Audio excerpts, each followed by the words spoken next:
Hello everybody, this is Tip Top Gaming here today with another Magic the Gathering Arena video. In today's video, I am playing some more Brawl, and this time, Klothys is my commander. He's a red and green god from Theros, and he's honestly really awesome. He can ramp me, he can deal damage to my opponent, he can even heal me, and he also exiles cards from opponents' graveyards. It's a lot of value, but those are kind of random things. The deck is generally just Gruul good stuff, like rush out, and then if I can't beat you really fast, then I'm going to like stall and like get up a really big board state, and then I'm gonna win. So that's how the deck really works. It likes to win fast, but it doesn't have to. But if you want, actually, the link to the deck list is in the description. Alright, into the gameplay. So getting into this first game, I'm playing against an Omnath deck, so this deck's really going to care about lands or elementals, or probably both, which is fine, because those are generally more mid-range decks. However, they can be fast, so I do have to be careful. Now, I do end up mulliganing. I don't know if that was the best choice, but whatever. I have the Shock in my hand. I have Beast Whisper, which should help me draw cards. It's kind of a slow start, which is unfortunate, especially because they are playing Rhythm of the Wild, but I do manage to get Legion Warboss out, which will generate me creatures each turn, assuming they don't get any blockers out, or that can kill it, but they're playing red, so I assume they're probably going to kill it, and they do, which is unfortunate, but not the end of the world. I'm able to actually play now. I think I probably should have played the Sundering Shaman to put pressure on them to play a creature. Now, they do end up playing a creature, so I don't think it ends up mattering. Because I think that if they knew I had the Sundering Shaman, they would have played differently. Because with the Sundering Shaman, I can remove Rhythm of the Wild. Overall, this game, I get Torbrand, which is utterly devastating. It not only increases like Shock to now deal 4 damage, but it also makes Klothys deal 4 damage per card exiled, which is utterly insane. And yeah, that's part of the reason Torbrand's in here. Honestly, Torbrand should probably be in most red Brawl decks that can afford that. It also helps me boost up my loyalty, so Klothys can become a creature. I know a lot of people are like, oh, you don't want your gods to become creatures because they can be killed easily, but they're exiled. There are very few cards that are like exile target creature. I mean, there are, but they're not played, because I'd much rather just run a Banishing Light. Now, you might wonder why I did that.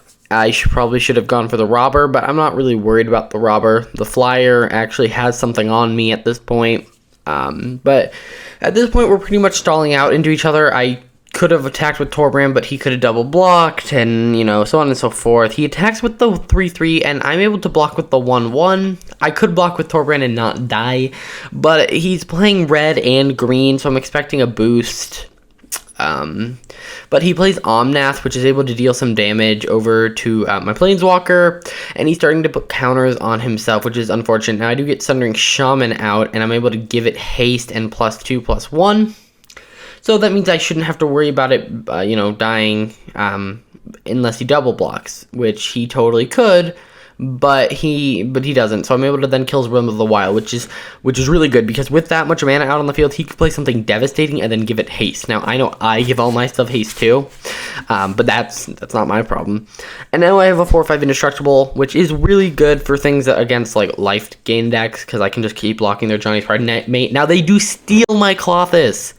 Oh my gosh, that's annoying. I do get a little bit of ramp out of it, but they steal my Klothys, and I don't think I have any way of dealing with it in these colors, so that really sucks. Now, at that point, you might have been like, well, maybe he shouldn't have been a creature, which is a very valid point, because if he wasn't a creature, he couldn't have swapped it because he didn't have an enchantment. Now, here, I'm able to really start getting value because of this Beast Whisper. I'm able to basically replace the creatures in my hand with more creatures, which then get more creatures, so I'm starting to build up my line. And if you look at our board states, I really look like I'm about to win. Now, he blocks the 5/5 with the 5/5. I have no idea why. I mean, I guess he's worried about lethal, because Torbrand really is making it difficult. Now, he doesn't have Torbrand, so I'm not super worried about dying here. Like, I have... all my creatures have haste, which is crazy, and he has a 2/2. Now, this Field of the Dead is going to get annoying if I don't deal with it, especially because he's clearly going to start dropping tons of lands into play, so I really need to not let that happen and just win, like, right now. Otherwise, I don't know if I can actually survive. Now, I'm able to play a Beanstalk Giant. Now, I could have searched for a land, but at this point, I don't need it, and actually having a creature like a 10/10 with haste is probably better. Now I'm able to also play Domri, and then I'm like, this is an insane turn. I'm able to play Mana Ramp, which then draws me a card because of Beast Whisperer, but they also have haste because of Samut, so I'm able to tap them to get more like creatures, and that's really fun. Now, at this point, it looks like I'm going to win. I have Torbran, although he is slowly killing me and healing with Klothys. He's able to get rid of Torbran, so at this point I'm like, oh god, that's like death. Now, he plays Omnath, which is able to get rid of all my haste, so it's just looking really bad for me. And then I get some interesting stuff. So I get Questing Beast, which draws me a card, and I draw Cavalier of Thorns. Now I get to put a 1/1 counter on it, because it already has haste. I play that to play Cavalier of Thorns, which draws me a card, and it enters with a counter, or... yeah, it enters with 2 counters on it. And I'm theoretically able to play my... Cavalier of Flames, but I am able to use Field of Ruin to kill their Field of the Dead, which is one of the main reasons that card is in there, because Field of Ruin is still not banned in Brawl, because you can only have one of it in a deck, which severely limits it. Now here, I have a much quicker start with Domri's Ambush. Now I don't have a creature to really Domri's Ambush, but whatever, I'm able to play this Cariad, whatever it's called, and that's pretty good. Now he kills my Gilded Goose, which honestly sucks because that's some nice mana ramp, but I'm able to get past it. I play a Questing Beast, which is lovely. It's going to deal 4 damage to him, or he's going to lose his 3/2. Honestly, Questing Beast is crazy. It's 4 damage, and it has Vigilance. Vigilance, I feel like, threw it over the edge, especially with Death Touch. You can keep swinging and keep, like, stopping them from swinging, because they are clearly playing a mono-green deck, because their commander is Yorvo. And if I can just stop them with a Death Toucher, that's pretty crazy. On top of that, Domri's Ambush now basically says destroy target creature. Now, he plays this Nullhide Ferox, which is kind of obnoxious, but it's fine.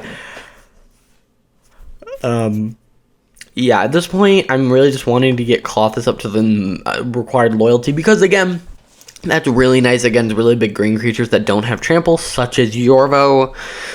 So my commander works really well against his. Now, I'm able to start dealing more damage to him, so even if he puts up a big line, eventually I'm going to win due to Klothys. Now, I'm able to play Domri's Ambush, targeting Yorvo, which I was like, why isn't it dead? I thought it just didn't move on. Now, I realize now he's his commander, and so he has to decide where it goes, and he's probably either upset or away from his computer at this moment. So I'm like, oh god, why is it not dead? Did I just really mess that up? Which, I mean, I probably would have done a very similar move anyways, because it puts a counter on it. But it's fine. He's just deciding where it goes, and I don't know whether he's stalling me, if he left his computer, if he's experiencing game problems, if he's mad. I don't know what he's doing, or if he's really thinking this long about whether he puts it in his graveyard. Now, because he doesn't choose, it goes in his graveyard, because he got timed out. And I attack with the 4/5. Now, I wondered why he didn't block, and I still haven't figured it out. I don't know why he didn't block. I don't know if it's the fact that he's, like, being timed out as we speak. But, yeah, that's how that game went. I end up with a pretty strong-looking board, a 5/5 Death Touch, Vigilance, Haste, can't be blocked by weak creatures, and deals damage to Planeswalkers, a 4/5 Indestructible, and a 0/4 that will get stronger based on the rest of my creatures. Now I'm able to exile his Yorvo, because that actually probably wasn't the right move, because I believe now he gets an opportunity to move it to his command zone. So the smarter thing to do would have been to just leave it to start exiling my cards, because technically if that would have stayed in his graveyard, he wouldn't have been able to cast it, assuming he couldn't return it to his battlefield. But it doesn't really matter, he's clearly about to time out, and yeah, that is victory. Now, that was not a great game. I mean, it was fine, but this next game kind of interesting. Now, if you look at my hand, I have no early creatures at all. My lowest drop is a 4-drop in terms of, or 4-drop. But one nice thing is I do get the Druid that produces mana. Also, I forgot Klothys is in my hand, so basically all the time. So I do have a 3-drop, which is nice. but it doesn't do anything if there's nothing in graveyards. Now, the reason I really run Fabled Passage and Evolving Wilds in this deck is to put lands in my graveyard for Klothys to grab, because it's actually surprisingly hard to get lands in your graveyard, unless someone's milling you, or they're milling themselves, or, you know, whatever. But Klothys, I can kind of put some lands in my graveyard, but I'm able to play Nissa, which I decided, you know, Klothys might be nice to play this turn, but Nissa is going to provide me more value. Now, I shouldn't... oh, wait, never mind. I do that. I'm able to use that land I just untapped to then also play Klothys, which is pretty epic. Now he has to decide between if he has, like, an exile spell. Does he exile Klothys or does he exile Nissa? Instead, he just board wipes, which is annoying. I just lost a land. But Nissa is still providing me lots of mana. I'm able to play I play Legion Warboss, which I decide playing it while he has no blockers is good because it allows me to keep that 1/1 and mentor things because now everything has haste. So at this point, it's really epic because I'm basically creating 3/3s every turn. I have tons of mana and everything has haste. Now, I think he, like, I don't know, but this turn I'm going to play God Eternal Ronus to double everything's power. So I'm going to tap, turn that into a creature, give the Legion Warboss extra, and then play Ronus, but he concedes before I can do that. But I would have won there. So that's going to do it for this video. I hope you guys enjoyed. This deck has been a lot of fun. I don't know if it's one of my more powerful decks, because the commander doesn't really have a super easily build-aroundable theme, at least in Standard.